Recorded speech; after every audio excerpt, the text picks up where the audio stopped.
Yeah, the DNC was hacked first in the summer of 2015 by this group, Cozy Bear. Right at the time, the Dutch intel services warned the American intel services. The FBI called the DNC. This has all been published by the Washington Post and the New York Times. The fact that they alerted the DNC. I believe that in the beginning, the person answering the phone at the DNC did not even believe that he or she was dealing with an FBI agent on the other side of the line. There was also a lot of mistrust in the Clinton campaign towards the FBI because of an ongoing investigation. So somehow these hackers and also the other group of hackers, Fancy Bear, could go on for months. This was all known. What was not known is that it was the Dutch who alerted the Americans in the summer. A few moments later. Te beginnen, Eelco. Nederland heeft dus echt cruciale informatie geleverd aan de Amerikanen. Ja, je moet bedenken, Nederland zat aan de bron. Daardoor is er onomstotelijk technisch bewijs geleverd voor deze hacks. Het blijft inlichtingenwerk. Dat betekent dat wij het resultaat ervan niet te zien krijgen. Maar bij de inlichtingendiensten is er geen enkele twijfel. Er is later meer informatie gedeeld, bijvoorbeeld door de Britse geheime dienst over Fancy Bear. Dat is die andere hackersgroep. Second red pill to drop is the DNC wasn't hacked by the Russians at all, folks. That may be a setup too, another frame job. Check out this article. Please read it. Real Clear Investigations by Aaron Mate. It is critical. It's from May of 2020, but it's worth your time.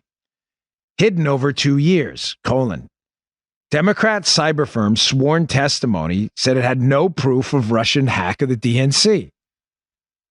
Really? I thought we were told by CrowdStrike, the company that looked at the DNC servers, that it was hacked by the Russians and the Russians took all the emails and gave them to Donald Trump. Really? Because it's interesting that when Sean Henry, an executive with CrowdStrike, was under oath up on Capitol Hill, he said this, and this is a quote. It's in the Real Clear Investigations article by Aaron Mate, who does excellent work. Here's the CrowdStrike guy, Sean Henry, who, by the way, used to be an FBI executive under Bob Mueller.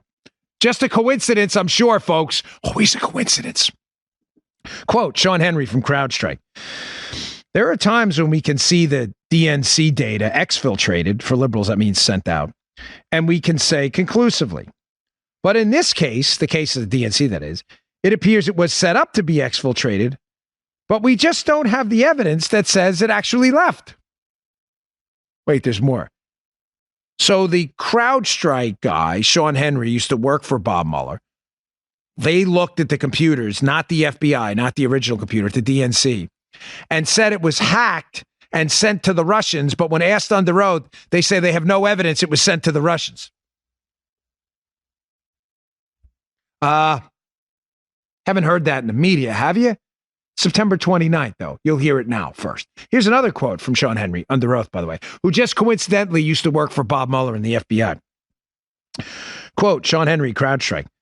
There's not evidence that they were actually exfiltrated. There's circumstantial evidence, but no evidence that they were actually exfiltrated. Next red pills to drop.